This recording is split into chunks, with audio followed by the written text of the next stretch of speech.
मुकम्मल कोशिश की जा रही है कि जम्मू कश्मीर के रूरल इकॉनमी को बढ़ावा मिले।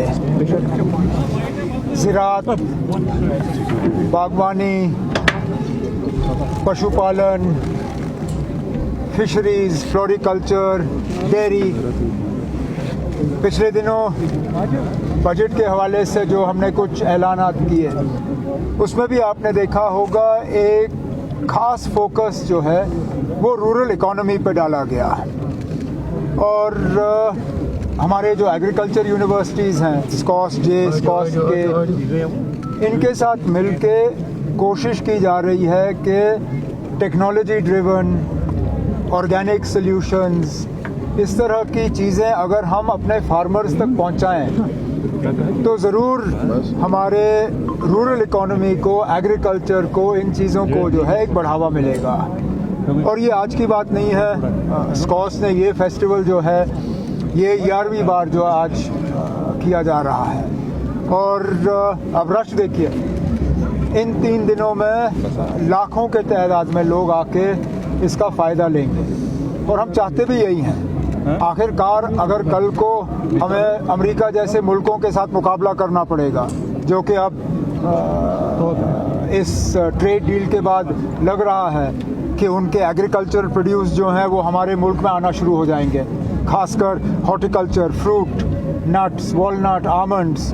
तो अगर हमें उनका मुकाबला करना होगा, कहीं ना कहीं हमें अपनी पैदावार, प्रोडक्टिविटी और क्वालिटी दोनों को इम्प्रूव करना होगा, जिसमें ये फेस्टिवल गोंगुल का ये एक बहुत जो है इम्पोर्टेंट रोल जो है वो अदा करती है। और सब आपने इंटरनेशनल बात की, जो ट्रेड हुआ है, क्या इसके बेनिफिट्स ही है या इसके कुछ नेगेटिव भी? ना, मुझे नहीं पता बाकी मुल्क में क्या बेनिफिट्स होंगे, लेकिन हमें तो फिलहाल नुकसान ही नज़र आ रहा है। अब जिन चीज़ों को ड्यूटी फ्री यहाँ मुल्क में अब आने की इजाज़त दी जा रही है वो सारे हमारे प्रोडक्ट्स हैं। आमंड, वॉलनट्स, एप्पल्स, सारे फ्रूट जो हैं, फ्रेश फ्रूट, ड्राई फ्रूट, वो तो जम्मू कश्मीर की पैदावार है, यहाँ की प्रोडक्ट्स हैं। अब आप हमें कहते हो कि अब कोई फ़र्क नहीं पड़ेगा, यहाँ 70 रुपये किलो से कम आएगा नहीं, लेकिन उसका क्या मतलब है कि सारे बकवास फ्रूट हमारे ही बिकेंगे और अच्छा फ्रूट उनका बिकेगा? हमारे ग्रोअर्स ने पिछले कई सालों से अपने प्रोडक्ट को बेहतर करने में बहुत इन्वेस्टमेंट किया है।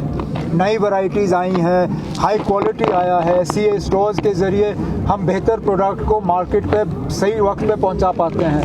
अब अगर आप हमें कहते हो कि अच्छी चीज़ें जो है बाहर से आएंगी और जो कम कीमत की चीज़ें हैं वो यहाँ से बिकनी चाहिए, वो तो हमारे ग्रोअर्स के साथ एक बहुत बड़ा मजाक है। हम तो चाहते हैं कि सबसे बेहतरीन प्रोडक्ट्स और हाई वैल्यू प्रोडक्ट्स जो हैं वो हमारे लोगों के बिके। तो मुझे तो फ़िलहाल इस डील से नुकसान ही नज़र आता है, फ़ायदा नहीं नज़र आता। मतलब नॉर्थ कश्मीर के लोगों की डिमांड है, अगर यहाँ पे एग्रीकल्चर यूनिवर्सिटी चल रही है, लेकिन नॉर्थ कश्मीर में हॉर्टिकल्चर यूनिवर्सिटी होनी चाहिए ताकि नॉर्थ कश्मीर के फार्मर्स को आने वाले टाइम में फायदा मिले। अब इस पर हम बाद में बात कर सकते हैं। फ़िलहाल आप ये तो मान के चलिए ना कि एग्रीकल्चर यूनिवर्सिटी का रोल जो है एक बहुत ही शानदार रोल है। आप जाके देखिए, हर स्टॉल में आपको कहीं ना कहीं कुछ नया नज़र आएगा। और ये नहीं कि ना आप सारे जो हैं सीनियर और बड़े मतलब इस्टेब्लिश लोग हैं। यहाँ मैंने अभी 11 साल के बच्चे के साथ बात की जिसने एक रोबोट डेवलप किया है प्लांटिंग के लिए और ये क्या कहते हैं इसको, इरिगेशन के लिए। तो ये मतलब हमारी यूनिवर्सिटीज़ का एक अहम रोल है। आगे जाके और यूनिवर्सिटी खोलनी है या नहीं, उस पर हम बाद में बात करेंगे। सब इंटरनेशनल लेवल पे जब कॉन्फ्लिक्ट होता है तो जाहिर सी बात है मुल्क पर भी असर पड़ता है। तो बांग्लादेश के हवाले से जानना चाहिए, केसीसी लोन वेव ऑफ होना चाहिए, तब उस पर बात कर लेंगे। उमर साहब, would you like few words about the stability of Bangladesh? हमारे पड़ोसी मुल्क जितना ज़्यादा स्टेबल हो उतना हमें ही फायदा है। कोई नहीं चाहता है कि हमसाए में जो है झगड़े हों, लड़ाई हो, मुल्क जो है वो अनस्टेबल रहे। चाहे वो बांग्लादेश हो, श्रीलंका हो, नेपाल हो, कोई भी मुल्क हो, हम तो चाहते हैं कि वहाँ जमहूरियत कायम रहे, डेमोक्रेसी फले फूले और मुल्क स्टेबल रहे। इसमें अब बांग्लादेश के लोगों ने अपनी हुकूमत चुनी है। अब उम्मीद करते हैं कि हुकूमत बनने के बाद हमारे दोनों मुल्कों के रिश्ते जो बीच में उनमें थोड़ी सी खटास आ गई थी, वो रिश्ते अब दोबारा जो है वो सुधर जाएंगे। ओके, चलें।